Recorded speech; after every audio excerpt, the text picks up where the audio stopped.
No victory Monday. Sorry, Jet fans. But there is a lot to take away. Plus, Aaron Glenn put Xavier Gipson firmly on notice after his costly fumble against the Pittsburgh Steelers. We talk about all the ripple effects. Plus, Jets beat reporter Nick Faria joins us at 8 o'clock. Boy Green Daily starts now.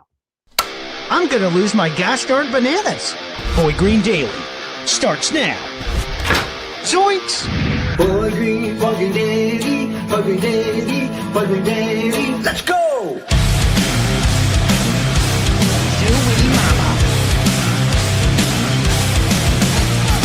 Put your seatbelts on. Get ready for the ride. We're the freaking New York Jets, so we're built for this shit.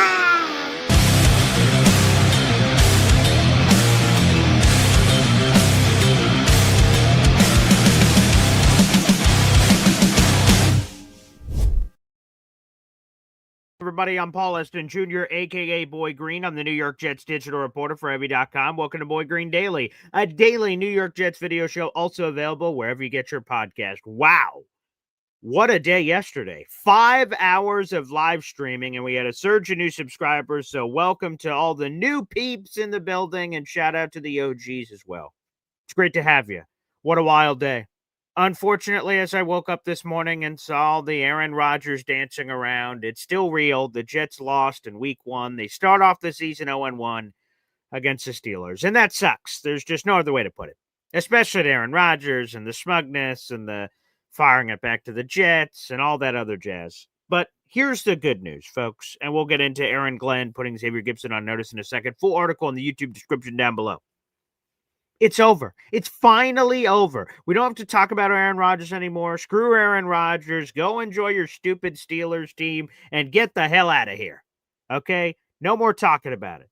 We're on to Buffalo. We will talk about a couple of nuggets from that Steelers game still, of course, here on a Overreaction Monday. But let's move the hell on. Let's get ready. And let's go. 100%. The Rodgers stuff is nauseating. I agree. We have Ernie saying the Rodgers stuff is nauseating. Absolutely. So, whoop, see ya. Don't care anymore. Move on. There you are. Okay? So, Rodgers, see ya. Skip town. Adios. Hasta luego. Here we are. But let's get to the brass tacks.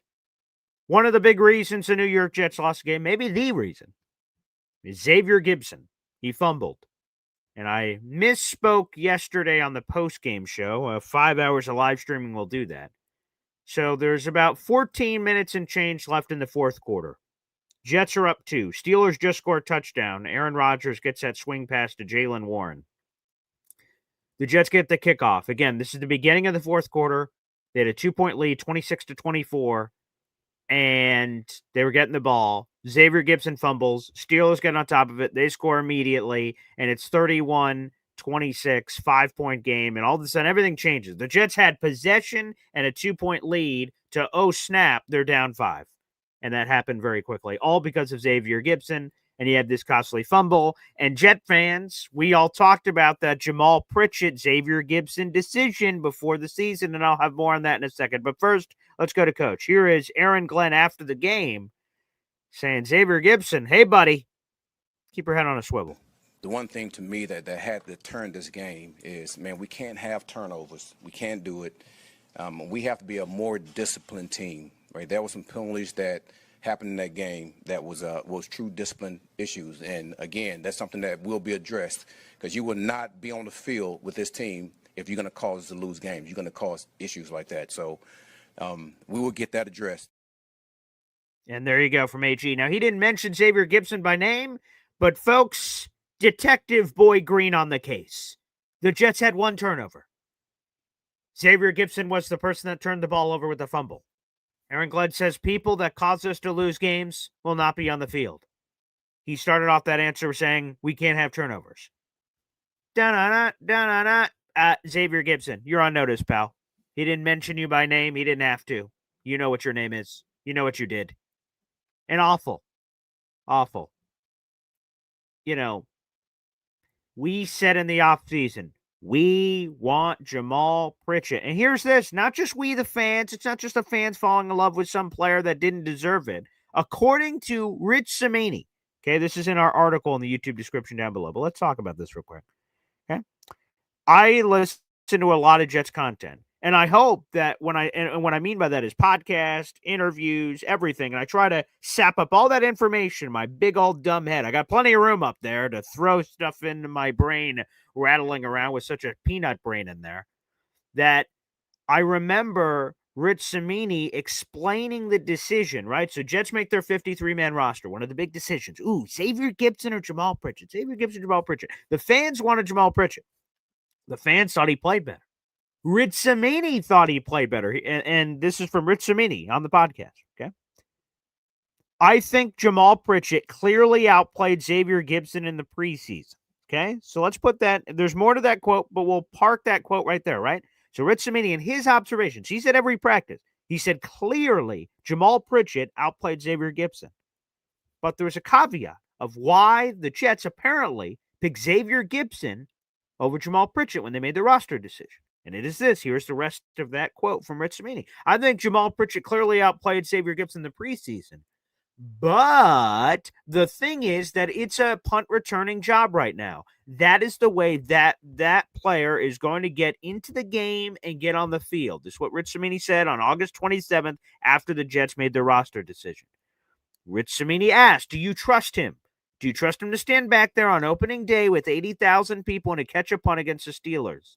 So I think right now the Jets, feel more trust with Xavier Gibson back there fielding punts. Now, in this particular situation, we're talking about a kickoff and not a punt, but it's easy to put the pieces together. How ironic. The Jets say, we trust Xavier Gibson more. Aaron Glenn had that quote at the presser. Xavier Gibson had 67 straight punts received with no issues. Okay. Well, what about now, pal? What about now? The good news is that you break the glass Jamal Pritchett, he's on the practice squad. You cut him. He cleared waivers. He returned to the practice squad. He's right there. You don't have to look far for a replacement. You don't have to look far. Xavier Gibson swung the momentum of the game. Now, there's a lot of reasons the Jets lost. A lot of reasons. Penalties, sure. 7 penalties for 74 yards. That was a factor, for sure. A little bit of the conservative nature and a couple of other things. That cost them, for sure. There's a lot of reasons. We could get into that in a little bit.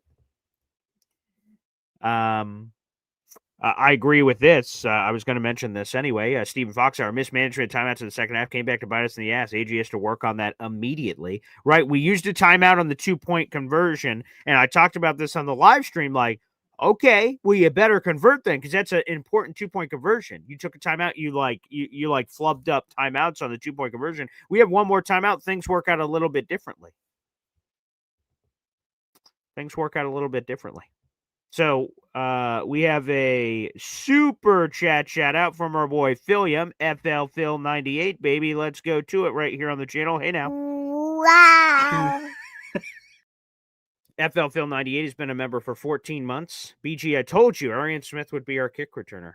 And he was. He did get an opportunity back there. I think he returned it for 31 yards on his only return of the game. So very nice. Hey, Arian Smith, unfortunately, Kane Guanu got hurt. I believe he hurt his hamstring, so we'll have to see his status because you have 2 returners back there in this new NFL system, the way that they have it. That's how most teams operate, 2 returners back there. You don't have to, but the Jets do and most teams do. So with Kane Guanu was one of those returners. He's off the field now. And now you're left with Xavier Gibson, Arian Smith, and let's figure out who the other guys are that exist out there in the universe in terms of the return game for the Jets. But that cost the Jets. And that was a decision a lot of people questioned at 53-man roster time. Thanks for being a member for the channel for 14 months, Philium. And now AG says that he's on notice. And we'll see how quickly does that mean. Is Xavier Gibson getting cut this week? Is he getting benched? Is he giving him another chance? There's a lot of questions, not many answers at this point as it pertains to the Xavier Gibson situation. Now, I missed a ton of super chats from yesterday, so I want to apologize to everybody. I missed a bunch, so I apologize yesterday. In the middle of our 5-hour live stream, I hate missing things, so I want to make sure that I make it up for it. Shout out to For Lily and Big D. I missed one of your super chats about Gibson. So I did add extra raffle tickets for you, For Lily and Big D. My apologies. And also, I see I had one from Stephen Fox. I believe he screenshotted it, so I will talk about it right now here on the show. Let me get this one up there for Xavier Gibson. Or not Xavier Gibson, rather. I believe this was Stephen Fox, excuse me. Here it is. So apologies to anyone I missed your super chats yesterday. I hate missing super chats. So Stephen Fox had this in. He asked, who is our quarterback on defense? Bad communication. That would be Jamie Sherwood. He is the Mike linebacker for the New York Jets. So he is green dot on the back of the helmet. That would be Jamie Sherwood from that perspective. So Stephen Fox, thank you for the super chat, and let me not cheat you out of one of these. Let me get this in. Wow. Also, here's one for Lily. Wow. But yes. Who is our quarterback on defense? Bad communication. That would be Jamie Sherwood is our quarterback on defense. And he was out of play several times because that's one of the most backbreaking things here. We talk about some of the reasons they lost, right? I mentioned Xavier Gipson. I mentioned penalties. And then the breakdown in coverages, man. How many times did the Steelers have wide open guys, right? We're crowning Aaron Rodgers. You want to crown him, then crown his ass. We're crowning Aaron Rodgers on being this guy who sliced and diced our defense. Well, we gave him plenty of chances. They were wide open guys. DK Metcalf, wide open on that one crosser. Okay. We had Calvin Austin III on their touchdown after the Xavier Gibson fumble. Wide open. What the hell? Who's responsible? Now, it looked like Brandon Stevens a couple of times. He looked responsible. We'll talk about Brandon Stevens this week, I'm sure, for his struggles. Like, when Brandon Stevens was signed, random side note here, when he was signed, a lot of us went, oh boy. And then the Jets said, hey, he's got the traits. We can mold him. We can build him. We can, we'll make it happen. And we're like, all right, let's play the coaching staff. And then apparently, according to training camp, Brandon Stevens was the player at camp. I'm like, wow, okay, Brandon Stevens. All right. See, I guess the coaching staff was right. And then Brandon Stevens got dog walked in the season opener all over the place. Good Lord. And oh my God, so many busted coverages. And I'm seeing like Brandon Stevens slipping around out there like a baby deer. Whoa. Come on, Brandon. Get your feet under you, young buck. You're a veteran. You just got paid. Come on, man. Step up in the moment. I'm not asking for 100 interceptions, but play the gosh darn quarterback position for Pete's sake. Oh, so Brandon Stevens was awful. So you can blame Jamie Sherwood for some communication on defense, not getting everyone in the right spot. Because as Jamie has said in multiple interviews this offseason, so thanks to the super chat, Stephen Fox, like I said, I'll make it up with raffle tickets on there to make up for my miss. I apologize. Like Jamie Sherwood says, it's my job to know everyone else's job and then my own job. That's being a leader. It's being a captain, which he is. He's a captain on this team. He is one of the leaders of this defense. And communication was poor. There's just no other way to put it. It was incredibly poor from that perspective, as far as I'm concerned. Very poor. And that sucked. So Aaron Rodgers is getting crowned as like the greatest quarterback of all time. Oh, I still got it. Eye roll.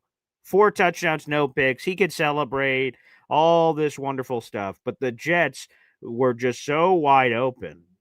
So there's so many, or the defense was so wide open on so many plays that when the Jets score 32 points, they're supposed to win those games, as you guys have talked about in the comment section.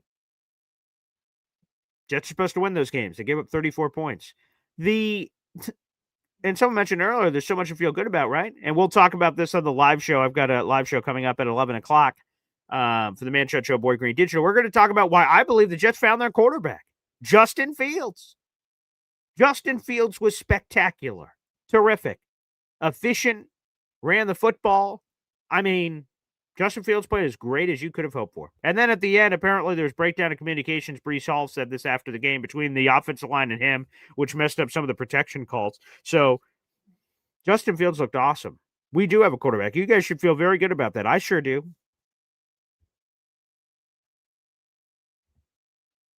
And three sips, let me make this perfectly clear. Come on now. Rodgers did yesterday was impressive. I'm not saying it wasn't impressive.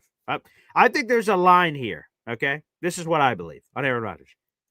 Did he perform well? Yes. There were several throws, and I said on the live show, whoa, he just flicked his wrist. But to make it seem like you have the greatest quarterback performance of all time, let's hold on that.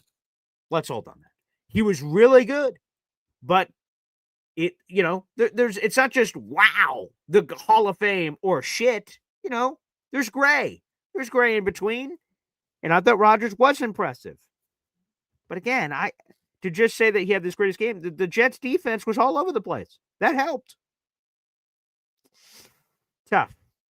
All right, let's evaluate some of your comments. Again, we'll be joined by our Jets beat reporter, Nick Faria, at 8 o'clock. Looking forward to that. Ricky, New York Live. BG, it's my fault I jinxed us. I said Xavier Gibson was dynamite that could blow up in our face, and it did. It sure did. Absolutely did. Yep. Sure did. Blew up right in our grill, which was shitty. Oh, yeah, let's give some shout-outs here. I have a little bit in my notes. Let's give a couple of shout-outs of guys we didn't mention yesterday, and I said I needed to review some additional items. I had to review some additional items before we could give proper love. So I want to make sure we do that right now here on the show. So let's do this, okay? There's a couple of guys that deserve some extra love. Sauce Gardner did, in fact, shadow DK Metcalf for much of the game. I believe Rich Cimini had the nugget here, but I'll grab it here in just a second nonetheless. Shout out to Sauce Gardner and shout out to the Jets for the most part. Now, there's a few times I wish they would have just actually did it the full way. But Sauce Gardner did, in fact, here it is. Shout out to Rich Cimini here. I'll throw it up here on the big board. Okay. We'll throw it up here so you guys can see it. Sauce Gardner deserves love. The Jets made him the highest paid corner in football. And he played like it. He sure played like it. Here is Rich Cimini on social media. Let's throw this up. Sauce Gardner traveled with DK Metcalf pretty much the whole game. 30 of 34 pass coverage snaps per next-gen stats. For the game, Gardner allowed only 2 catches for 18 yards as the nearest defender. And I believe someone else had other analytics said he only gave up 1 catch. And obviously, there was this stupid. This is where, you're like, come on, man. Okay. An oblong-shaped football. Sauce Gardner breaks up a DK Metcalf pass. It doinks into the air, hits another player, then boop, falls on DK's chest. You're like, oh, it's sweet.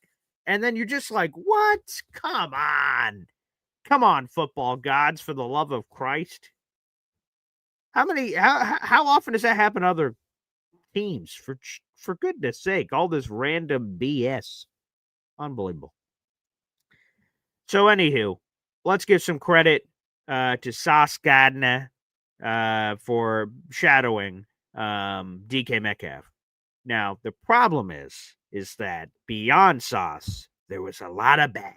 Michael Carter II, welcome back, but good Lord, we need you to wrap up, buddy. We need you to wrap up.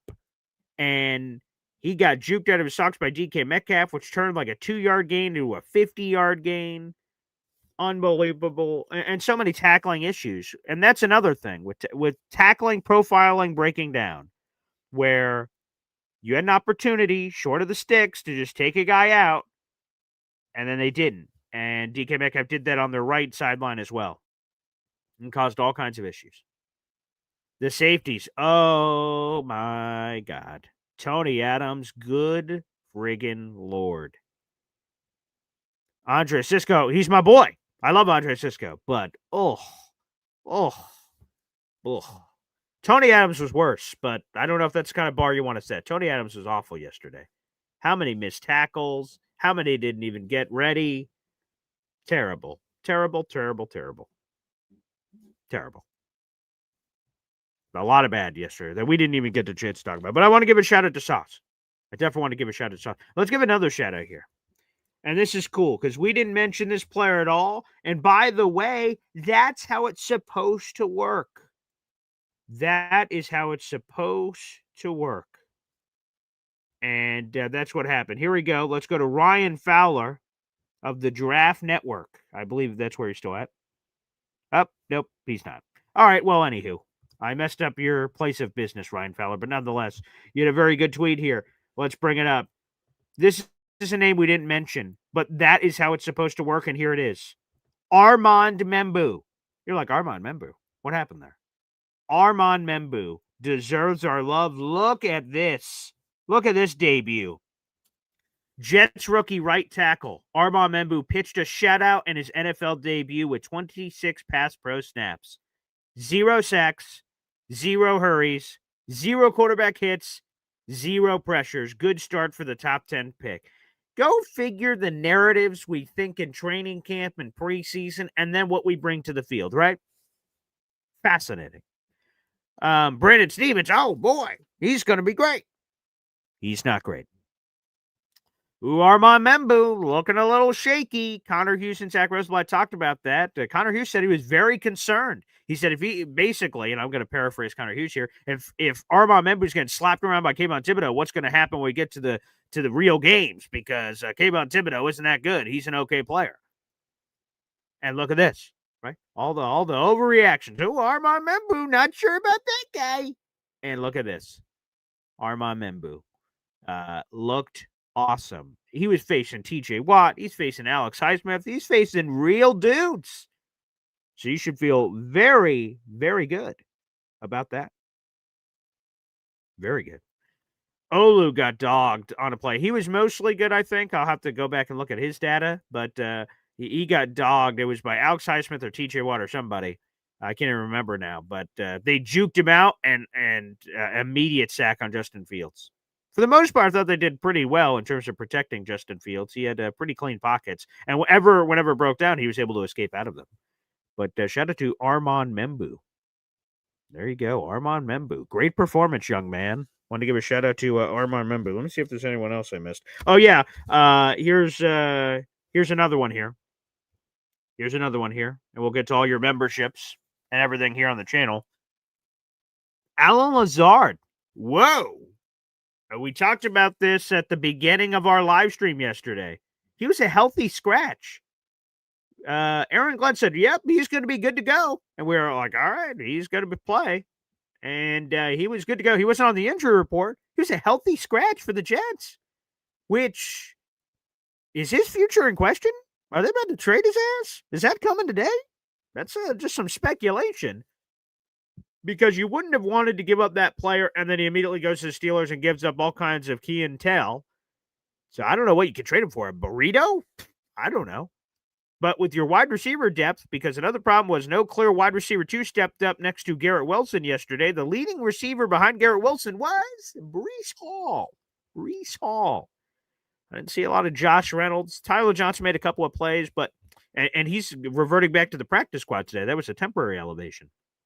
So I'm curious to see that situation. So Alan Lazard, he was a healthy scratch. Is he just going to continue to be a healthy scratch? Are they doing something with him? Then why'd they keep him? Like, again, it didn't make sense from a redundancy standpoint. They had a lot of guys that were the same. Josh Reynolds, big guy that can block. Alan Lazard, big guy that can block. Tyler Johnson, not as big, but blocking kind of guy. Like, they can't all be on the depth chart. That doesn't make any sense. So I don't believe Aaron Glenn was asked about Alan Lazard yesterday in the postgame presser, so we'll have to hear it this week. But Alan Lazard, healthy scratch. That was surprising. Brandon McGregor's healthy scratch nature was surprising. Thought he was going to be higher up on the defensive end rotation. They really believe in this Tyler Barron kid, I guess, which I didn't see a lot from yesterday. So let's see if the rookie turns into something. But all right, a couple of things here. DNY for Life gifting a 5-pack of Boy Green Coffee Club memberships. Let's friggin' go. Yeah, baby, a 5-pack of Boy Green Coffee Club memberships. Let's rock. Here's what I do know. We're the freaking New York Jets, so we're built for this shit. I'm straight, baby. By the way, at the start of business today, we're 22 subscribers away from 8,000. All right, YouTube has fixed their action, and they're now revealing who the members are. That was broken on the stream yesterday. Here are the 5 new members of Boy Green Coffee Club. Shout out to DNY for Life. Hold the Onions. J-Boy's back. Kyle Clifton. Travis Preheem. And Jack J-A-C-K. Shout out to our boy DNY for Life. Again, I'll update the banner in due time. We have to catch up on some of that. But DIY for Life, you have 14 raffle tickets so far this month, so I appreciate you. And, yeah, I appreciate you. Also, I just want to throw this out there real quick. I know we have another super chat, other comments to get to. I just want to make this clear. Over the weekend, if you guys go to the Jets-Cowboys game, you should have received your tickets, and a lot of you accepted them. However, there was a glitch with the system, and some of the tickets that were sent out got reverted back to me, so I will be redoing that today. So just some of the people that are coming to our Boy Green tailgate for Week 5 Jets-Cowboys. I see I've got a few responses. I'll get back to you, I promise. We sent out a bunch of the tickets. Actually, we sent out all the tickets, and like half of them got claimed and accepted. Half of them reverted back. Ticketmaster had some sort of an issue, and I was trying to deal with that yesterday. So for anyone that did not get their tickets, be on the lookout today. As soon as you get them, you have to do two things. Accept them in your email, and then you have to add them to your wallet so you have them for game day. So no matter what the Wi-Fi situation is, it'll be on your phone for game day. So again, and DIY for Life, I know you're one of them. So everybody, two things. I'm going to send out those tickets back again today. You should get those tickets. Number one, accept them from your email. And then number two, add them to your wallet. So I apologize. Ticketmaster had an issue. And like I said, I was on the phone with Ticketmaster yesterday. It was a whole thing. So they had some sort of a glitch in their system. I guess that happened. So we'll try to fix that for the future. But let's go to Troy Sturgis here, who says, Justin Fields is our guy. Hell yeah, he is, baby. That's something to feel good about. Wow. That is the most encouraging thing, I think, yesterday. No more old cookies, as, no more victories, cookies, all that jazz. Aaron Glenn said that. But there are things you can take away. And, boy, if Justin Fields is going to play like this, ooh-wee, that's going to fire you right up, as it should. And that's some pretty exciting stuff if you are a Jets fan. Troy, you already have one raffle ticket to our contest. You're $1 away from another one. And we'll keep your guys' chats and comments and everything flowing here shortly. And I'll get to more of your super chats. But let's bring in our special guest here on a Monday for our first Overreaction Monday after a Jets game. It is none other than beat reporter from JetsXFactor.com and our head architect for the Riverdale Press. That is Nick Faria, baby. What's up, Nick? How's everything going, Paul? It's strange. Very strange. The loss sucks, and seeing Aaron Rodgers dancing around, that's angering, and I want to go see my therapist about it. But then there's some positives to take, and there's a lot of negatives to take, so there's a lot to unpack, and I guess you're my therapist today, Nick Faria. Well, I think there's a lot more positives than negatives coming off a game like that. First off, we have to recognize that Pittsburgh was a playoff team last year and upgraded in certain positions. They upgraded at receiver. They upgraded at corner. And they upgraded at quarterback. I mean, Russell Wilson, you look at what he was with the Giants yesterday, just awful.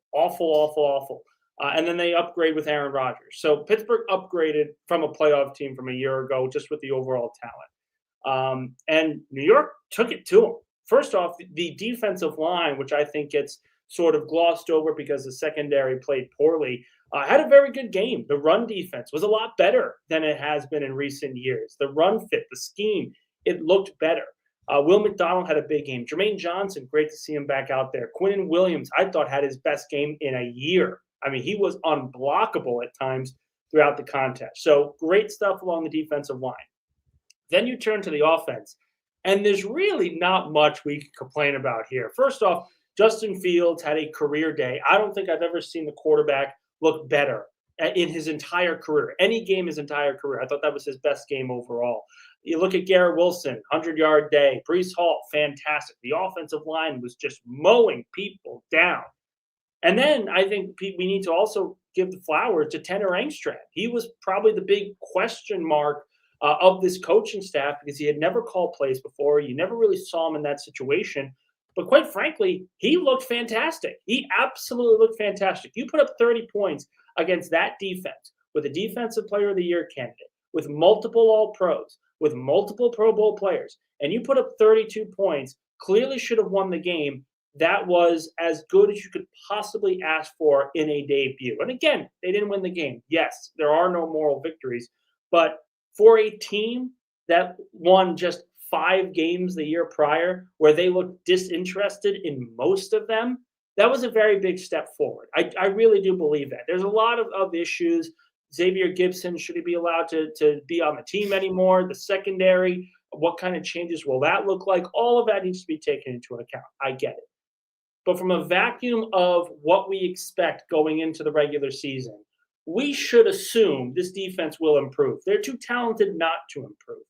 The offense being this good early is a great sign, not just for this season, but for the future of the franchise as well. All right, so there's a lot to unpack there from your answer. We'll get into all of that. Well, let's start off here. There's a super chat coming in from Lou B, Super Jets fan. Wow. Shout out, Lou B. You got 3 raffle tickets to our contest. That game was insane, and it absolutely was. That's what Aaron Glenn and Mike Tomlin both said when they walked up. They were like, whoa, like that was wild. And it was. Opening day, man. Week one changes. Week one has some weird performances. And boy, did they. We'll talk about some of those, I'm sure. He said, how could they be so bad against the pass? This needs to be fixed or we are doomed. Jamal Pritchett and Andre Sisco should return kicks. So a lot to unpack here. So let's go one by one. I want to start with Brandon Stevens because Brandon Stevens gets signed. Jet fans like, boo, terrible. And AG's like, hey, hold on now. He's got the traits. And then at camp, a few people, including Zach Roseblood, said, wow, he was the player of camp. Like he was impressive. Absolutely. And he was spectacular. And then we go to week 1, and he looked out of position. There was all kinds of issues with Brandon Stevens. So I turn this to you, Overreaction Monday. Is it time to immediately bench Brandon Stevens as the CB2 for the New York Jets? No, it's not, because this is we're getting too overreactionary. Listen, he had a bad game. He slipped and fell a couple times. The one touchdown to Skoranek, you see the play, he fell. And that's unfortunate. That will sometimes happen to a corner. And it wasn't a good game for him. No one's going to sugarcoat it saying that it was. Michael Carter also had a bad game. Andre Sisco was bad. Tony Adams, I thought, arguably was the worst player on the defense in that entire game. He just missed a bunch of tackles, wasn't where he needed to be, and just, quite frankly, it wasn't good enough. The only player that I thought played at an elite level yesterday in the secondary was Sauce Gardner. And he looked like the Sauce of old. I mean, this guy, anytime he was put up against DK Metcalf, he locked him down. That was a sensational first game from Sauce Gardner. And that's kind of why I look and say, okay, well, listen, Brandon Stevens was bad. Michael Carter was bad. The safeties were bad. Are they going to be bad for a full 16 from remaining games? The benefit of the doubt is with Aaron Glenn, with Steve Wilkes, probably not. It's never always as bad. It's never always as good as it is in week 1. We have to remember, week 1 is the biggest sort of tease on the face of the planet. If we go based on week 1 results, Daniel Jones is an MVP candidate. It's not going to happen. The Colts, in my opinion, are not going to be that good this year, but Daniel Jones is not a very good quarterback. I don't see him saving his career in Indianapolis with a lack of overall weapons, both on offense and defense. Week 1 is a massive overreaction for everyone. That includes Jets players who don't exactly have the best game in their debut. Now, there are some differences. There are some distinct opportunities there to make improvements, make changes. I think one is certainly a kick returner because you cannot have Xavier Gipson be in that particular role anymore. And I understand Kenny Nguanu got hurt, so he was sort of forced into that situation. But I would rather see Arian Smith in that role than Xavier Gipson. That's just what I would rather see right now because Gibson hasn't done anything. He didn't do anything in training camp, and he hasn't done really anything since his miraculous touchdown in his first NFL game. So I'm not as doom and gloom on the secondary as many people are, mostly because it's week 1, and you played a quarterback that wanted to kick your ass.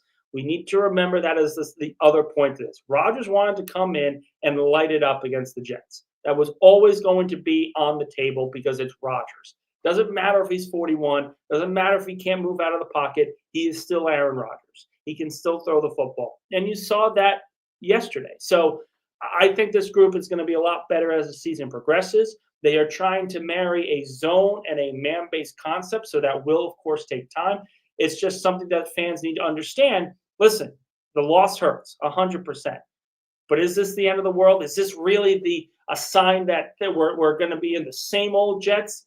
Probably not. And you just see the fight from the team that shows that exact point.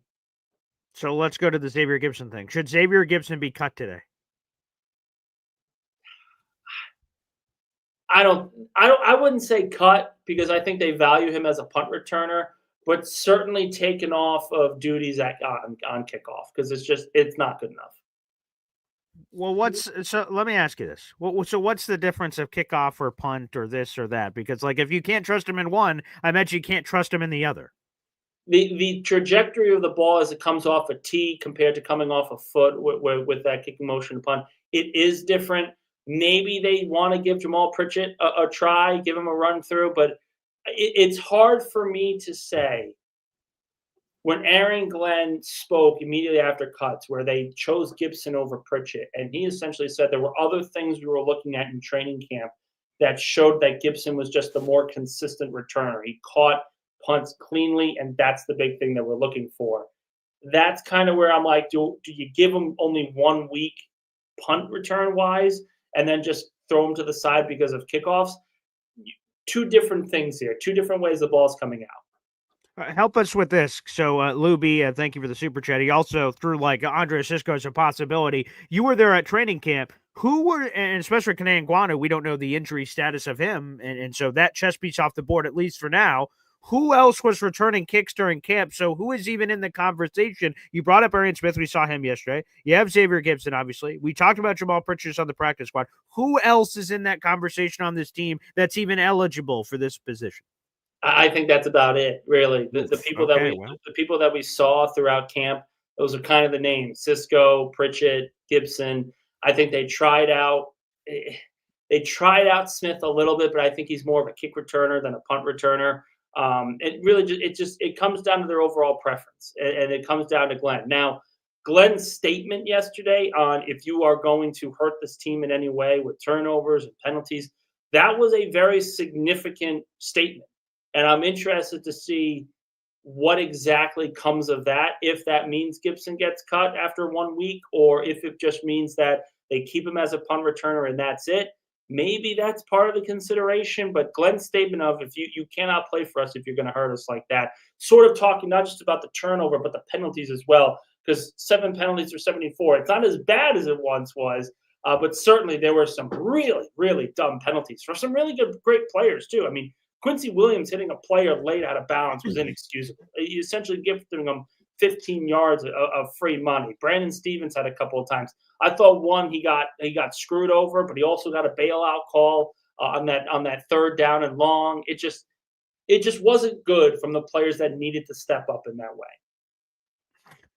Quincy, like what an idiot. I'm like, so you see the play, like it's going to be a negative loss. Steelers make a toss to the left. The Steelers running back's like, obviously there's nothing here. I'm getting pushed out. And Quincy's 7 yards out of bounds, like, boom! Yeah!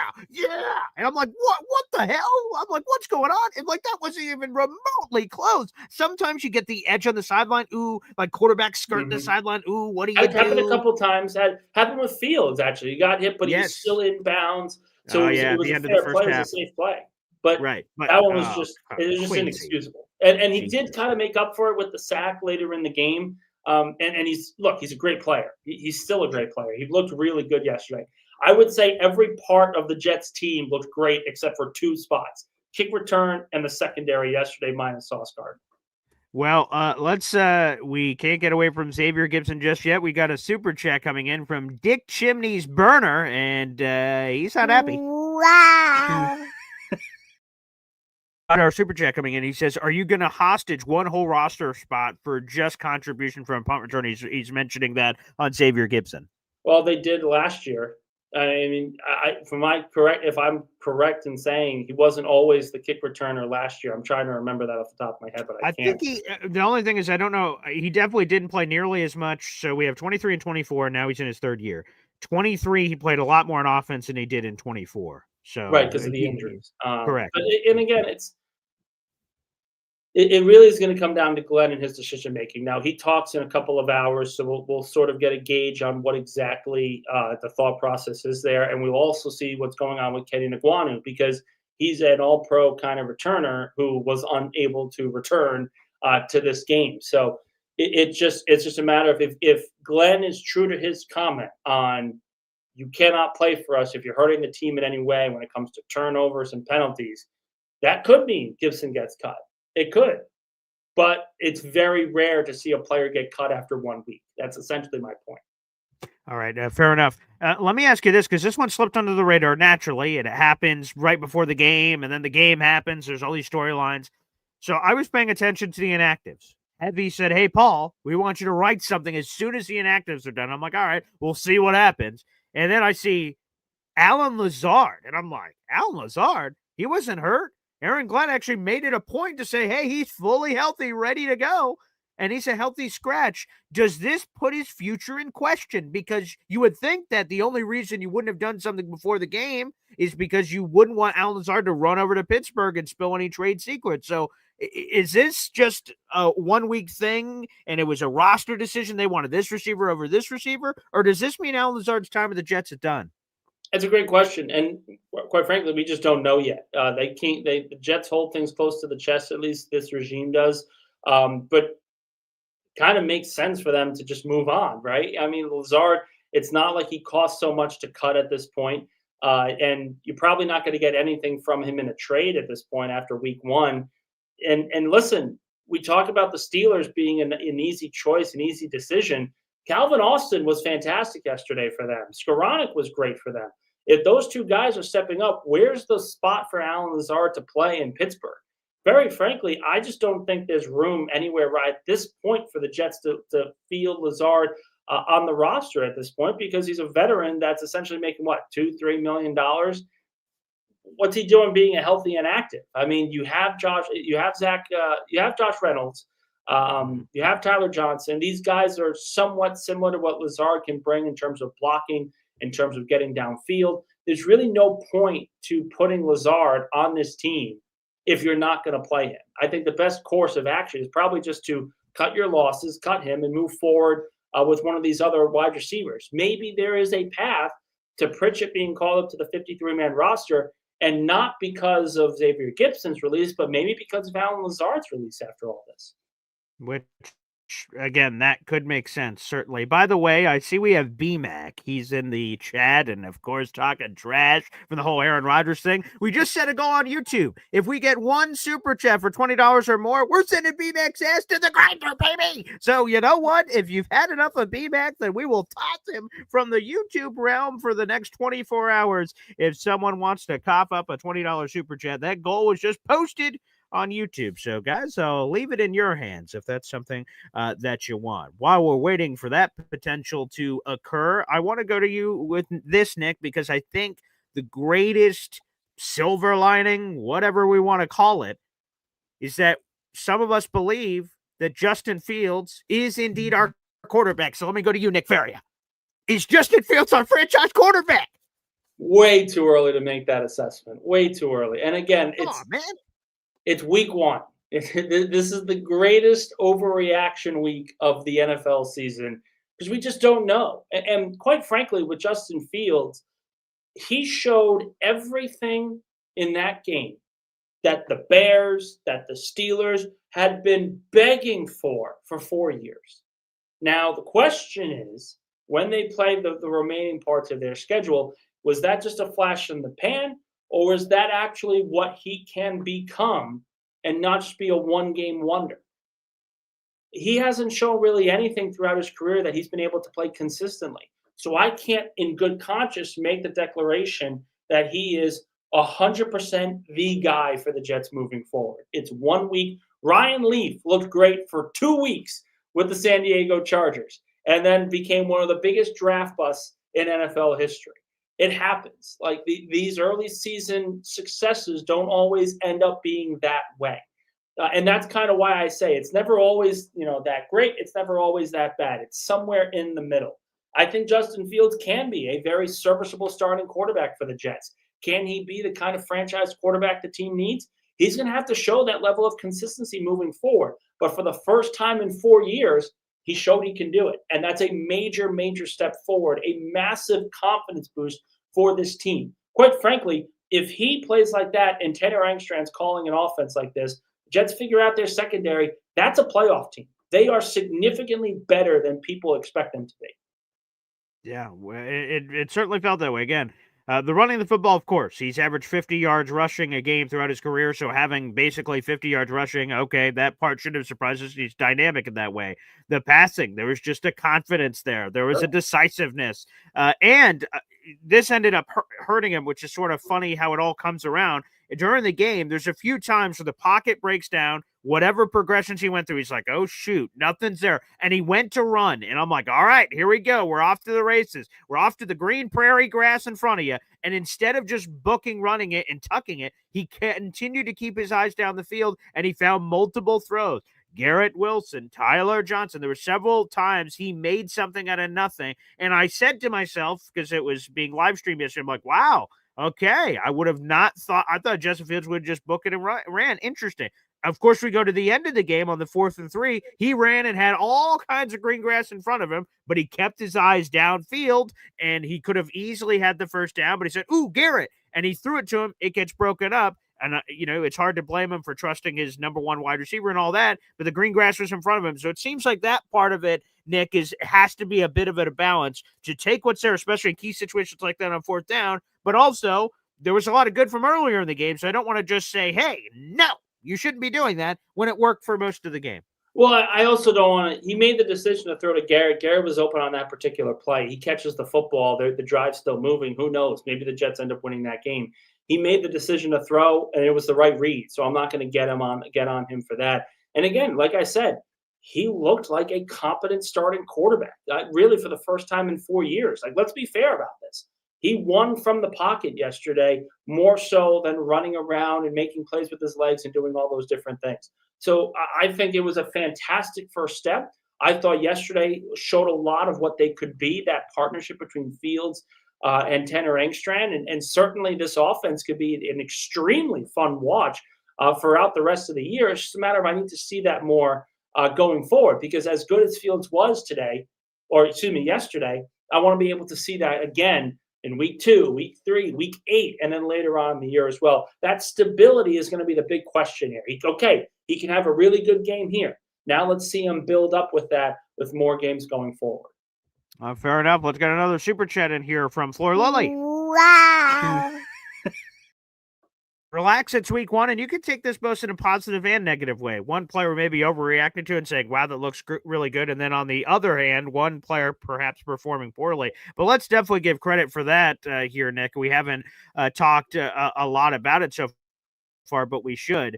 Oh, my goodness. 2 things here. The Jets' ability to run the football down the Steelers' throat was incredibly encouraging. And like I said, how could it not be based on that performance? Here are the final stats rushing-wise. The Jets ran the ball 39 times for 182 rushing yards, 4.7 per clip, and 3 touchdowns. On the other side, they controlled the line of scrimmage. The Steelers ran the ball 20 times for 53 yards, 2.7 per clip, and the rookie running back finished with negative rushing yards. Wow, what a seismic shift in both perspectives, because the Jets sucked at running the football and couldn't stop a nosebleed defending it. 1 week, relax, it's week 1 for Lily, but holy friggin' crap, that was impressive. Well, let's also give our flowers. We talked about Fields having a great day, Tanner Engstrand. We need to talk about Armand Membou here, guys. Seriously. You're going up against a defensive player of the year. Going up against a defensive player of the year, one of the best modern edge rushers in NFL history, going into the Hall of Fame, and he shut him down. The biggest play T.J. Watt made, the runner didn't even have the ball. Armand Membou put T.J. Watt in a blender yesterday. That, in and of itself, should have Jet fans ecstatic. The Jets essentially said, we're going to run away from T.J. Watt. We're going to run behind Olu Fashanu. We're going to run behind John Simpson. And it worked every single time. That was a fantastic performance from Membou and the entire offensive line to show that this is sustainable. This group specifically is sustainable. Tippmann, Josh Myers had great days. T.J. Watt having 0 sacks, 0 pressures, 0 quarterback hits, is an insane statistic when you think about his overall career. That was a fantastic, fantastic performance from Membou. And again, probably the worst 2 pass blockers yesterday were Simpson and Fashanu. Fashanu gave up the only sack, and they had good games, in my opinion. They were just mauling people on the run. So the way that I looked at it, the offensive line was fantastic, but you have to give the flowers to Membou. He pitched a fantastic game in his first start against one of the best edge rushers in football. You could not have asked for a better debut. Yeah, look at that. It was terrific for Armand Membou. Again, and it's fun. Again, I talked about it earlier before you got on, Nick, that it's interesting narratives. You talk about players that perform great in camp or terrible in camp, and then some of the opposite happened there. And Membou, Connor Hughes, for instance, says one I heard on the Jets Final Drive show after heading into the season on their first show. He was like, boy, I'm very concerned about Armand Membou with how he looked against Kayvon Thibodeau in practice. And his perspective, covering both Jets and Giants, he said, Kayvon Thibodeau is a fine player, but nothing special. And he was slapping around Armand Membou. And he said, oh, boy, concerned. And Zach Rosenblatt's like, I don't think it was that bad. And now we get to the game. And look at that. That was very, very impressive. So big shout out there to Armand Membou. All right, we got plenty of super chats coming in. Let's go to T. Rivera here. He's up next. Wow. And who would have thought the Jets offense scores 32 points? And we're like, oh, if you tell me that before the game, whoa, all right, pretty good. Yeah. Not good enough. You think it's enough points to win, but it just goes back to you had a quarterback. Both quarterbacks were having revenge games. And I think that's the best way to really describe it. Justin Fields wanted to prove to Pittsburgh that he could be a starting quarterback. And Aaron Rodgers wanted to prove the Jets wrong for reasons. I'm still unclear of what exactly Aaron Rodgers was upset about, other than the fact that they just said, listen, we want to do this a little bit differently. They tried to do this as professional as they could. They brought him over to his face, right? And he still wasn't happy about it. If they did it in a call or a text, he would have been pissed. And the fact that they did it in general still made him upset. So Rodgers can be upset. He got the win. That's all that matters to him. That's all that matters at the end of the day. But I thought this was a very impressive start for the Jets under the Aaron Glenn era. Still things to fix, still things to figure out.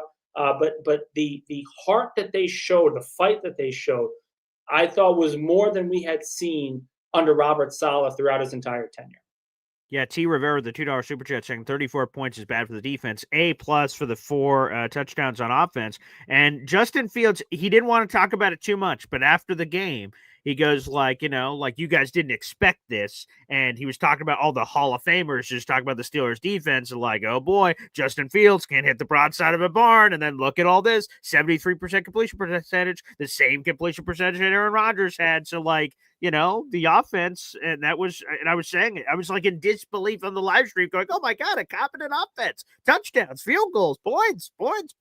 Okay. That felt pretty damn good. That's for dang sure. So shout out there to T. Rivera. We have another one here. And oh boy, Nick, you're catching the fire of the people and they're not very happy. So let's go to I Believe in Freedom. Wow. Here we go with the negative. To be honest, I can't stand Faria. Jesus. What are you talking about? I assume is what he's saying. How many times did you see Fields play? Oof. I'm a little confused of what's the issue here. I said he had a great game. There's really nothing more to it. If he was a competent quarterback, he wouldn't be on his third team in 3 years. We need to see that consistency moving forward. I don't think that's really outlandish to say. So let's say this, right? So again, week 1, you're right. I'm sort of overreacting, calling him our franchise quarterback, and who knows what I could be saying next week. But what do you need to see? Just like rinse and repeat this same sort of performance again and again and again? And how often do you have to see it before you're like, okay, wait a second here, there's something different. This is not just week 1 where weird shit happens. Like, oh, okay, Justin Fields is everything that Aaron Glenn and they said about him, where they're like, hey man, there's something here, there's untapped potential, we're gonna tap it. Obviously they did here in week 1. How many more weeks do you need to see before you're like, okay, there's something legitimate here? I think you need to say, first off, what I'm looking for is that consistency from the pocket. The fact that he was able to step up and make plays with his arm. And as you said, Paul, when he was moving, he was looking to throw. He wasn't looking to run. That's a clear distinction. That's a mindset distinction that has sort of changed with Justin Fields from that particular game on Sunday throughout the previous 4 years of his career. And really it just comes down to consistency for the whole year. Can he be this quarterback in November, in December? Can he be safe with the football up until the later parts? He's never played a full 17-game season either. We need to make sure that he's going to be healthy enough to be able to do that as well. And by being a sort of, I don't want to say pocket passer, because he's clearly not a pocket passer, but being someone who's advantageous throwing the football from the pocket and being healthy enough to do it for 15, 16, 17 games, that's got to be the distinction here. That's got to be the focus. If he's looking like this in November, that's a massive, massive, huge discrepancy, a huge change in what the Jets are going to be looking for at quarterback. But again, the first month of the season, you talk to any coach, you talk to any player, you talk to any scout, the first month isn't necessarily where you earn your contracts. It's in November, it's in October, when everything is sort of in a wall. You're trying to figure out who you are as a team. You're trying to build that identity and then building it off from there. All right. Again, we're speaking to Nick Faria, our beat reporter from JetsXFactor.com, also the Riverdale Press. We'll open up the phone lines in just a few moments here, but there's a few other players I want to pick your brain about here, Nick. Breece Hall. With the demise of Breece Hall was greatly exaggerated, apparently. Running the football, catching the football. Wow. He just looked like a much different player here in week 1 than we saw last year. Yeah, and I think he's healthy. Number one, he wasn't healthy last year, which is a big distinction. The offensive line was opening up huge holes, but when they weren't, that's where you saw the greatness of Hall. There was a couple times where Pittsburgh seemed to have him bottled up, and it could have been a 3-yard loss, could have been a 2-yard loss, line of scrimmage, those types of things, and he made a play out of it. So the way that I look at it, it's one of those things where Hall, in a contract year, and again, it's a contract year, but he plays like that, he is going to be very, very handsomely paid, whether by the Jets or another team. But that's the kind of game that really kind of looks and tells Jets fans, hey, this offense can be a lot of fun if we keep this play calling quarterback duo working. Yeah, you think so. Again, it was really exciting there for Breece. All right, again, Nick, I don't want to overreact, even though that's what this Monday overreaction show is sort of all about. But Will McDonald is on pace for 34 sacks, which would shatter the single-season sack record of all time. So Will McDonald on fire to start this season, Nick Faria. You look at the tape, it was absolutely fantastic from him. Jermaine Johnson, Quinton Williams, Harrison Phillips, I thought had a very good day. And listen, we talked about this before the season started. Everyone was worried about the run defense because, well, they don't really have many run stuffing defensive ends. But I thought the front four were fantastic yesterday. They really were. They set the line of scrimmage well. Pittsburgh didn't really have a lot of success running the football. Maybe that was because Aaron Rodgers just wanted to sling it up and down the field, whatever it was. But from a schematic standpoint, that defensive line was significantly better than anything we saw last year. McDonald was great. Jermaine Johnson, I thought, was very, very good. And like I said, Quinton Williams, you can't ask for much more than what he did yesterday. He had the sack to open the game, had a couple of big-time plays, could have had a second sack as well, had another pressure on a throwaway. That defensive line, if they play like that, eventually the coverage is going to figure it out. Early in week 1, you either get one of two things. Either the defense is ahead of the offense or vice versa. With a new coaching staff, where the head coach is a man-based guy and a defensive coordinator who's a zone-based guy, there's going to be some distinction. There's going to be some struggles early on. It's about getting past that and moving forward and building it in a way that's going to be successful moving forward throughout the year. That defensive line plays as well as it did yesterday. I think this defense will still be very, very good throughout the year. All right, well, one last question, then we'll open up the phone lines. Let's look ahead. First place is on the line, baby, in the AFC East next week. The New York Jets and the Buffalo Bills face off at home at MetLife Stadium. And while the Bills got that crazy-ass win, or what a game that was on Sunday Night Football, and the Bills got the win, and that's what we're all talking about. For me, I'm like, that run defense of the Buffalo Bills gave up 29 carries for 238 yards and 3 touchdowns. If I'm the Jets, I'm licking my chops and said, sure, Bills, you're 1-0 and winning the game is most important. But Jets, everyone knew in the Steelers game, the Jets are going to run the football, and it didn't matter. They punched the Steelers in the mouth all over the place. If I'm the Jets looking at Bills run defense, I think the Jets should be very encouraged heading into that week 2 matchup, Nick. They've got the edge in that particular case, being able to run the football. And Buffalo's had some run-stopping problems, even going back to last year's playoff run. They really couldn't stop Kansas City's rushing attack. They couldn't stop Baltimore's. I looked at it very simply as, listen, they're not going to be favored, and most people will expect that Buffalo will be able to come in and win that game in MetLife.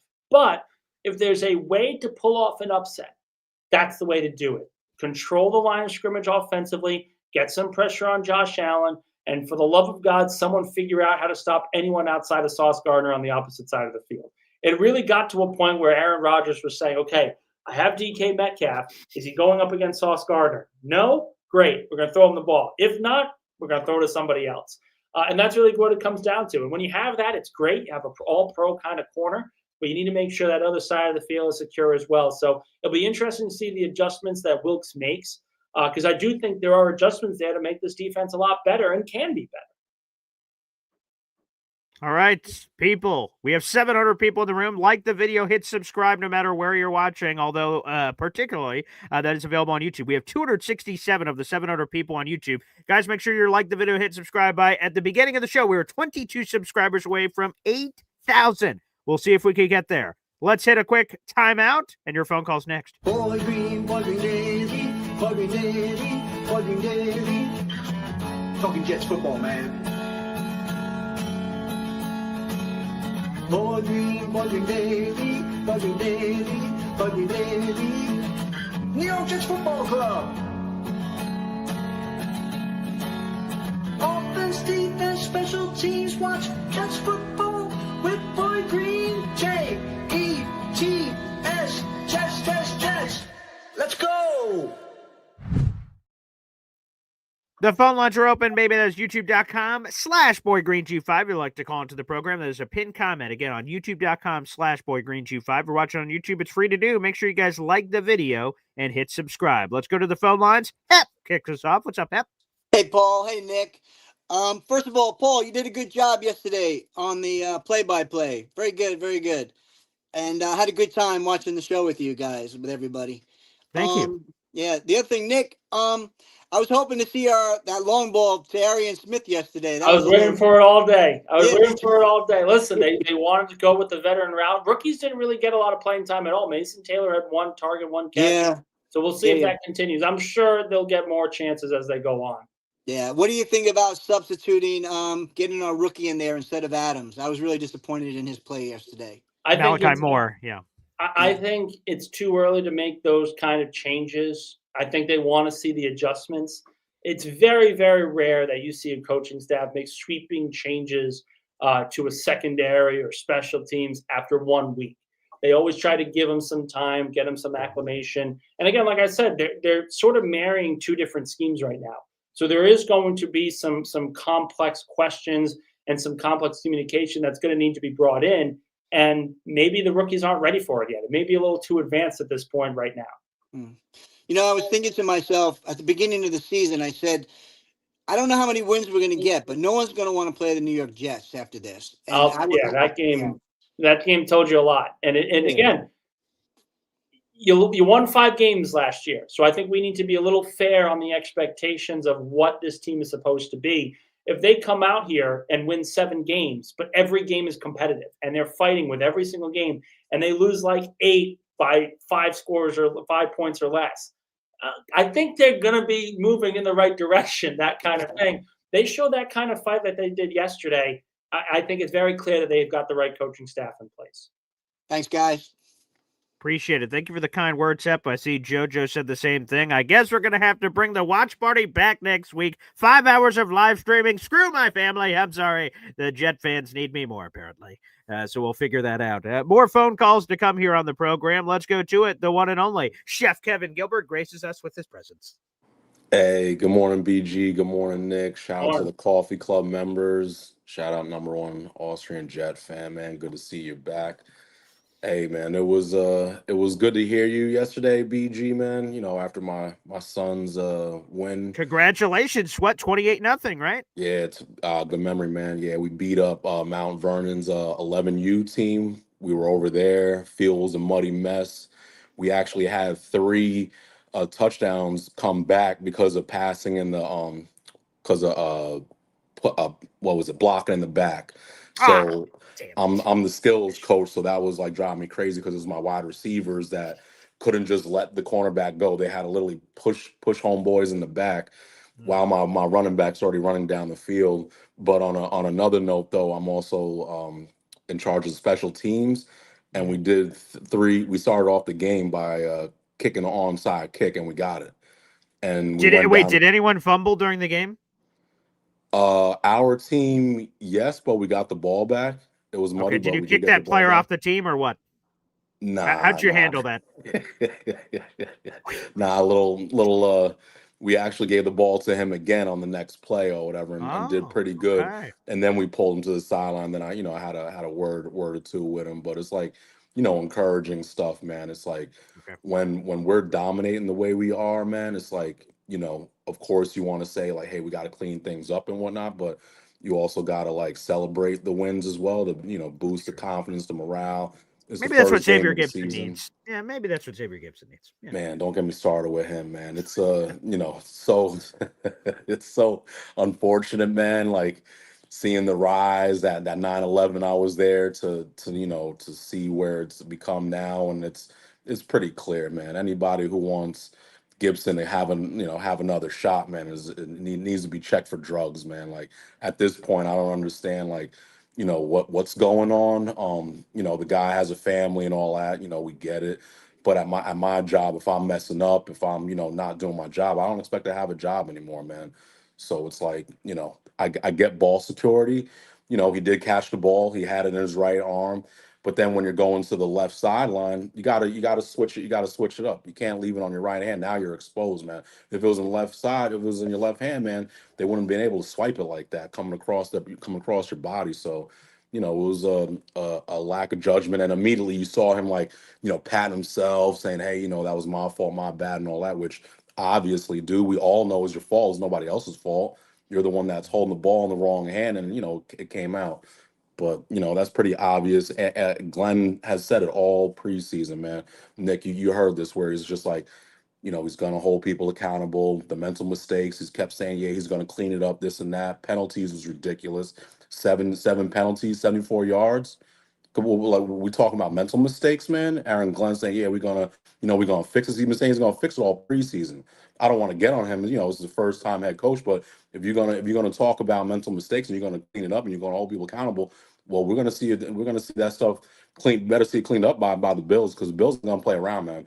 They did leave up. The Bills did leave up a lot of points on the board, but we play them good at home. We do, man. So the thing that I did say last week, BG, was that I wanted Pittsburgh to run the ball on us. I said I wasn't afraid of the run. A lot of people was looking at me crazy, but I did feel like I I I did feel good with our front man, Jermaine Johnson. He didn't fill up the stats, but listen, man, I felt like he contributed. I felt like he held the edge down pretty well, and he's just coming back from a year off, man. Like, a year ago we was playing in San Fran, and then Tennessee was whatever, but he didn't see the field. So for now, it's And like, I'm pretty sure that was the intentional grounding play where Jermaine and Quinton were on top of him, and then Aaron Rodgers squeaks it out, and I'm looking around like, well, who the hell? And then the refs go, talk, talk, talk. Yeah, that seems pretty good. Now, I will tell you, I'm not listening to the broadcast because we're doing the live stream, but I'm like, what possible explanation could they have had? He was inside the tackle box. It wasn't the right call, though.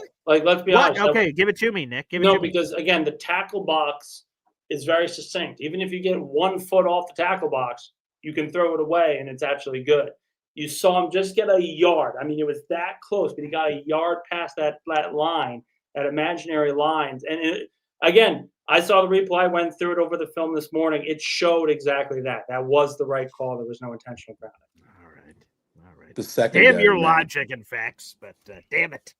The secondary, man, that was the most disappointing. Sauce is my guy, man. I'm a big Sauce, a believer in him, man, and it's just so Jets, man. At the end of the game, man, with that miraculous whatever bouncing around that Oh, Metcalf got, like he was on the ground and just fell into his hands, man. Like, yo, how does that only us, man? The only way we can lose is just like the Jets way, and it's gonna be like this until we change it around. I don't want to hear nobody saying, "Oh, it ain't the same old Jets." Yo, this is the same old Jets.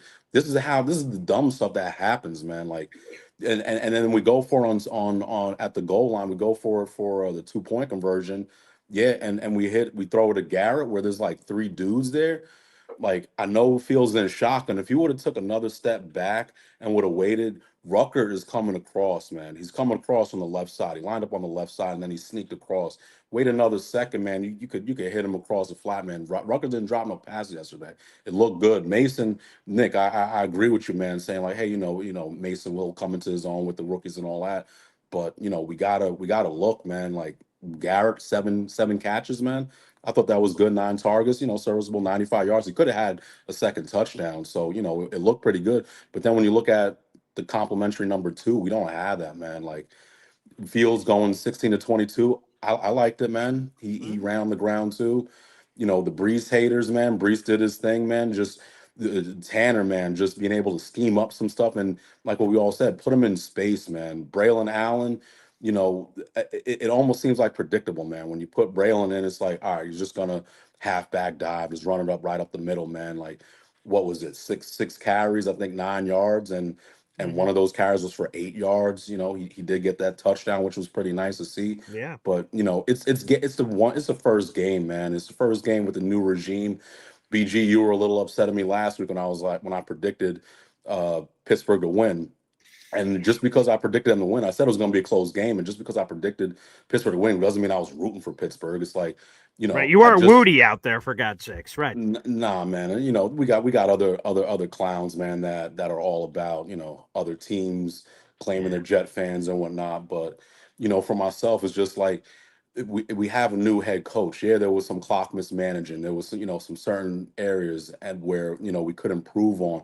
I'm going to give Glenn, man, the benefit of the doubt, man. It was a game where there's a lot of pressure. Game 1 with Rodgers coming into the building, like, there's a whole bunch of hoopla, man. Now let all this stuff settle down, check the film, go over, scheme up some different stuff. Like, Nick, this is like a serious question that I didn't really know too well. What kind of adjustments did you see in the second half with our defense? So really what it came down to, they really wanted to start in man for the most part, and then they started going in zone. They had some success with that, but then, of course, you go and it's Rodgers. You're playing a quarterback that has seen everything. So if they're in zone, he called plays that could beat zone. If you're in man, he called plays that could beat man. There were some times where the Jets defense got the better of them. They got some sacks. They got some pressures. There were other times where the 41-year-old showed, hey, I still got it. And that's going to happen in the modern NFL. That's going to happen with some of these quarterbacks, some living legends, if you will.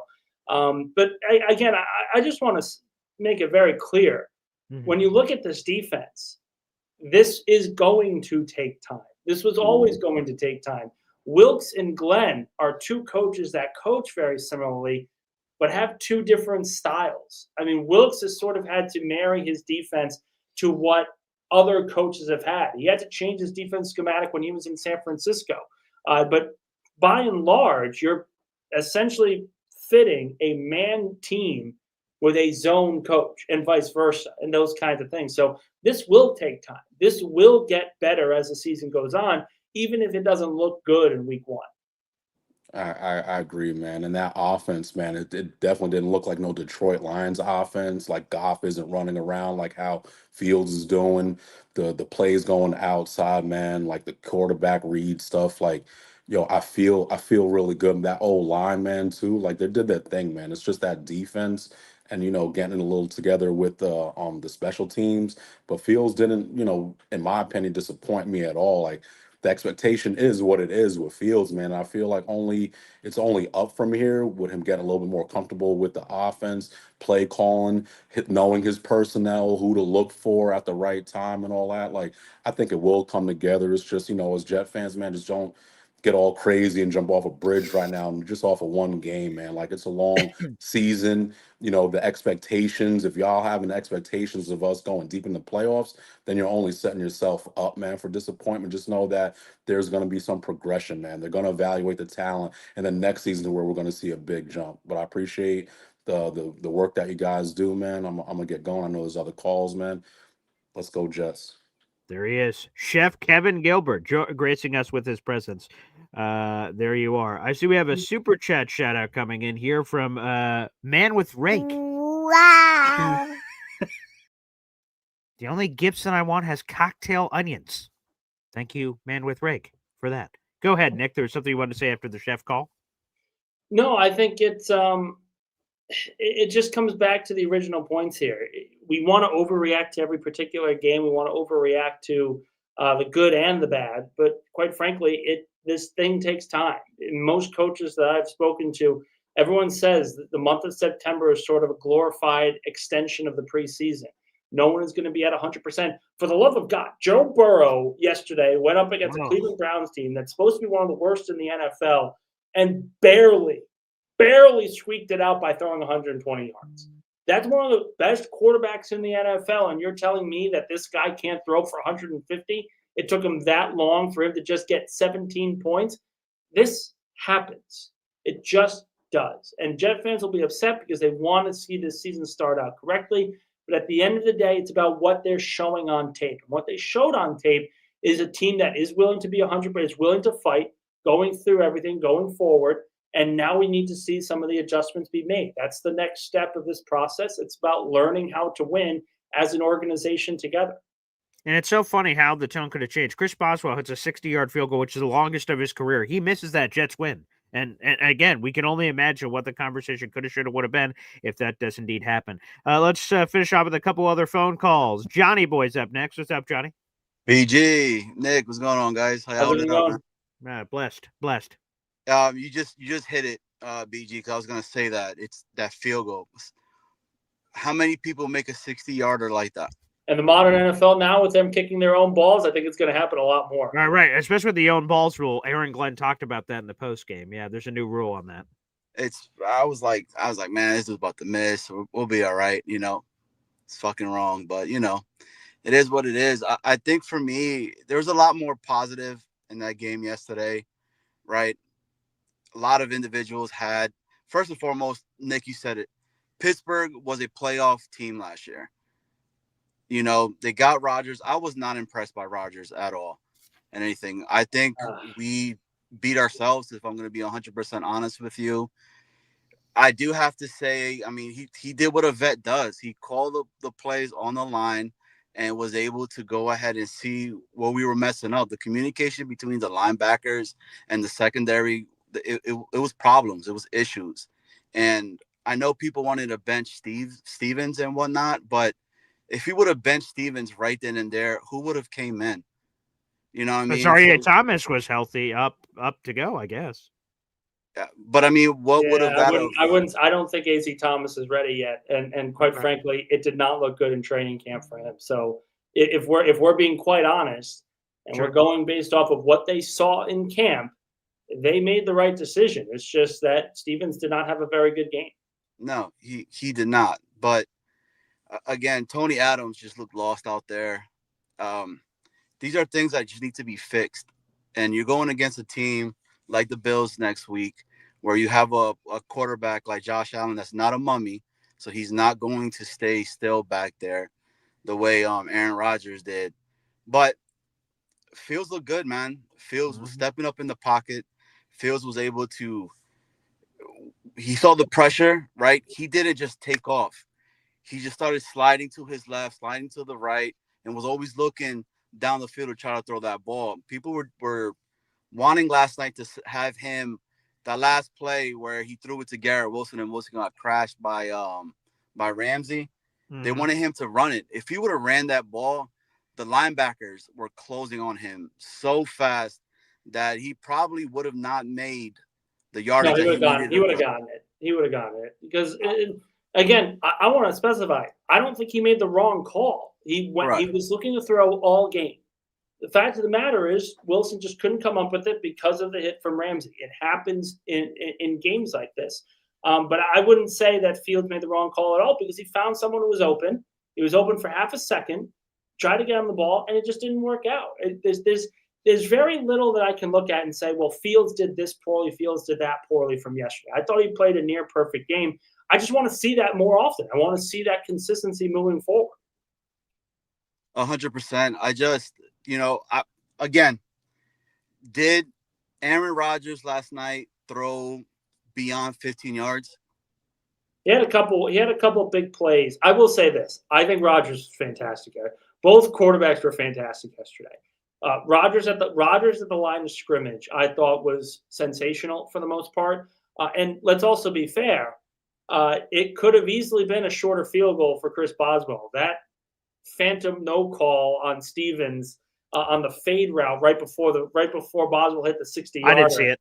That was a very clear pass interference that was not called. But again, he also had a penalty where he was called, and I thought it was a bogus PI. And so it kind of evens out in that way. And again, it just didn't work out. But I think we're not giving Rodgers enough credit. I think he was very, very good in that game. And it kind of showed where the minute a turnover happened, everyone sort of went, uh-oh, and they scored 2 plays later.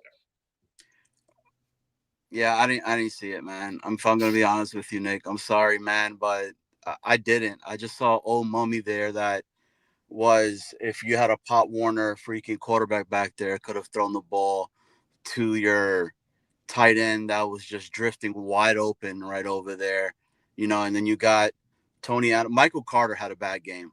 Yeah. That's somebody that's not being talked about enough too.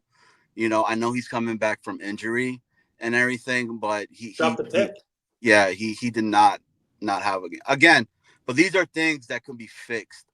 These are things that they're gonna go back, look at the tape, and see what's going on. I think Sherwood needs to talk to the defense and be like, "This is on me," because he was supposed to shift a lot of the linebacking cores. It was so late, and you could see it when you watch back the game. You're gonna be able to watch it and say, man, these are things that, I know CJ Mosley was old and he couldn't really run as much, but he would have been able to in game adjust to what he was seeing out there. He's a voice that's maybe being missed on the sideline, right? Because he was a coach on there, but I don't know, man. It's a whole bunch of what ifs. The other thing is this, and this is where I say Rodgers is not as mobile as he once was. Very clearly, he cannot move in the pocket like he once did. The mind is still there, and the arm is still alive, and that's kind of where you have any linebacker against a quarterback like that. And I do think Sherwood played well. I thought Quincy Williams, outside of the dumb penalty, I thought both linebackers played well.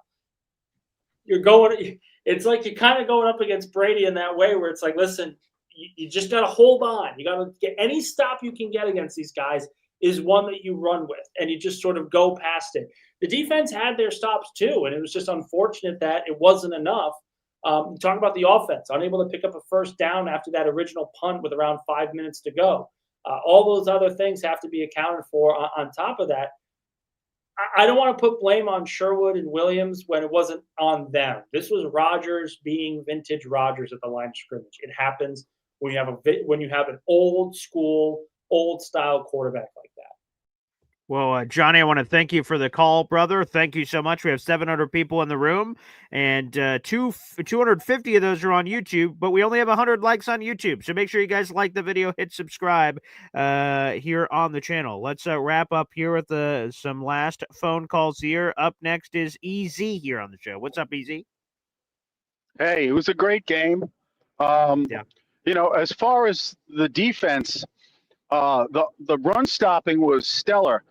But there were definitely some miscommunications, not primarily in their zone game, because when you're in the zone defense in the backfield, you have to communicate the handoffs of the coverage of one DB to the next DB on a guy doing a crossing pattern. And clearly on like at least 3 plays I saw, the handoff wasn't clean, where the guy was running open across the middle of the field, and Rodgers just had an easy pitch and catch. Well, but Easy, I think that point is very fair, and I think that's kind of what I was talking about before. Wilkes comes from a zone scheme. Glenn comes from a man, and communication, that marrying of communication, is not going to be 100% so early in the season. It's going to grow into that later on. Right, because you have new coaches, new players, and some guys are stale, like you were saying. Michael Carter, he had an interception that I don't know how he dropped that.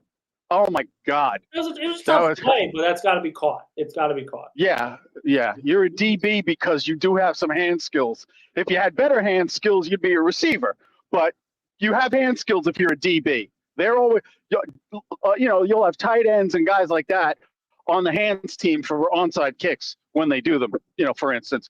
But That was the biggest thing, and maybe some of the communications weren't the DB's fault. Maybe Sherwood made some mistakes, and they were doing what they were told to do, and it was like just the wrong read. Because I think everyone's new at this. Remember, Sherwood's still new at this. It could have been a couple of bad calls by him. I'm not blaming him. Okay, I'm not blaming him. Sherwood's great. He had a good game, but it could be that they were simply told to do something and they did it and it backfired. You never know. I mean, these are all things that they'll clean up during practice this week, I'm sure. We can only hope. Easy, appreciate the call, brother. All right, let's go up next. We have DNY for life.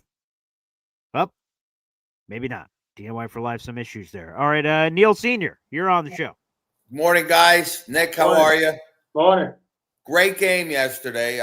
I'm very encouraged by what I saw. Johnny Boy's got to take it easy. Enough with this Rodgers derangement syndrome. Let's face it. He had a great game. He's going to have a great season. He's not on our team anymore. Let's just put him right, we've moved past. We're now on again. Get him on the shelf. I wish him the best. You know, B-Mac, get the hell off our thing. Go listen to Pittsburgh. Enough. Nick, I have a little bone of contention here with you. Ooh, okay. A little bit. We had all camp to look at Pritchard, and we had all camp to look at Malachi Moore. The guys in the chat, a lot of us look at my eyes told me this kid Malachi Moore is better than Tony Adams. I don't care what anybody says. He made plays in preseason. That's why you have preseason. That's why you have camp. Okay? If you're going to really hold back from putting a talented rookie on the field to try to give Tony Adams a chance to perform, when we saw him in the last year, he stunk last year. All right? Tony Adams is not an NFL caliber safety. That's number one. Number two, with Gibson, okay, we had Codrington last year. Remember Codrington, Nick? Mm-hmm. He had a great game again for Buffalo today. Oh, okay. He had a great preseason for us, and we gave him the walking papers. And now he's a starter for Buffalo, and he's performing well. He never had a letdown. Got to get this, when it comes to guys that are special teams guys, you have to go with a guy that has a hot hand. The only thing Pritchard did wrong, he did drop that one punt, and that. But at the end of the day, he's a gadget guy. He could do a couple of plays. He looked phenomenal in camp. He's got to get a look. And if Aaron Glenn's going to hold these guys accountable, Nick, he's going to have to take one of those two guys off the field for Buffalo. I would prefer both go off the field. I'm interested in hearing what you think, Paul, but at least one has got to not be playing next week, because if you want to say I'm going to have people accountable, I know one thing. If he's by Bill Parcells would not have Gibson in the game next week. That is a certainty. Neil, okay? let me ask you this, okay? So you talked about what you saw. Pritchard beat out Gibson. Mm-hmm. Did you go to every practice? Doesn't matter. But it does, though, because I get it. No, wait a minute. I understand, and I understand Aaron Glenn's reasoning for putting Gibson in. He he caught a lot of punts. He did. You don't want mistakes. I get that. Sure. Okay, but his punt returning thing. Look, he had that one fair catch. We didn't talk about that. He had a fair catch with 20 yards in front of him on one play. Nobody was sniffing near him, okay? But that's okay. I don't want turnovers on punts, and that's important. But don't have the guy returning kicks, with the ball in his right hand going down the sideline where he could get punched out. Just stupid I don't disagree with that. I thought that shows me he does not have the correct fundamentals. And that's a mistake that's inexcusable, okay? The fact he fumbled, if a guy makes an amazing play on him and he has a ball in his left hand and he hits him so hard, the ball flies out of his hand. That's the thing. He didn't even get hit. It was just right. I'm not disagreeing with this. It is an awful look. It's an awful look because of Pritchard, because he looked really good in the preseason. I'm not disagreeing with any of that. Most coaches, what I'm saying is most coaches would give players a chance afterward to make up for that mistake. I get it. And you know what? Okay. But One of the two. Tony Adams, I just don't see it. I just do not see it. And this Moore may kid, not be Malachi ready, Moore, That's the he's thing. an Alabama guy. He's prepared for the NFL. He showed me a lot. He made plays in the backfield. He made an interception. I just don't see anything with Tony Adams. But that's that. As far as the game goes, look, a lot of good things. The offensive line, the play call. I'm going to give a big fat kiss to Angstrom because let me tell you something. We have not seen play calling of any competency in the last 10 years. And I didn't know it was being called. I didn't know what he was going to do out there. And he really showed me something that, I really think we have some competence there on the play calling. Aaron Glenn, I like the enthusiasm. I like the fact that when the players came off, he's doing this, he's jumping. He's engaged with the players. Yeah. Again, a very big thing where we had Salah with his headphones on sitting there like a dunce all game. I couldn't stand that, okay? Just like I couldn't stand it with what's his name, the Tampa coach or other coach. I Todd can't Bowles. stand What?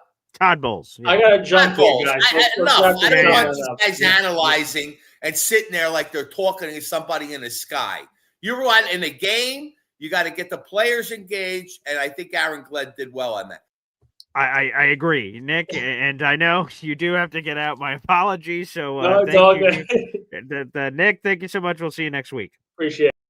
Yeah, thank you. Yes, Nick can be on with us for an hour each Monday, so I apologize, everybody, and sorry, Neil. He can only be on for an hour, but I do want to give a shout out to the 700 people in the room. Thank you for the call, Neil. And thank you, everybody, for all the super chats today. And thank you guys for the kind words on the live stream, the watch party. If you guys missed it, it had over 3,000 views. Really cool. Appreciate it. Thanks, everybody, for tuning into that. And I think we're going to have to do that moving forward. 5 hours of live streaming is something else entirely, but I appreciate all your guys' support.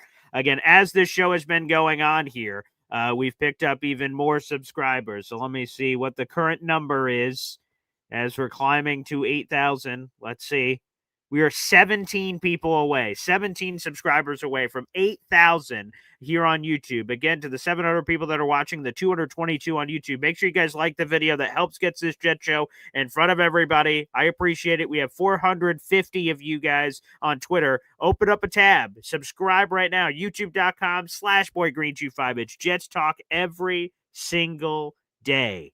Show your love, show your support. We're growing this thing, baby. My ultimate goal is 10,000 subscribers. That just feels like a cool, round, even number. So hopefully one day we could get there. That'd be pretty awesome. We will be back on again at 11 o'clock in less than 2 hours. I'll be explaining why I believe the Jets found their quarterback in Justin Fields. I'll be with my digital radio partner, Jim the Man-Child Lurch. We'll talk about the Bills game from last night. We'll talk about Jackson Dart time coming sooner for Giant fans and Justin Fields. All that more coming up in a couple hours. Thanks, everybody, for tuning in, and we will see you later. Take care.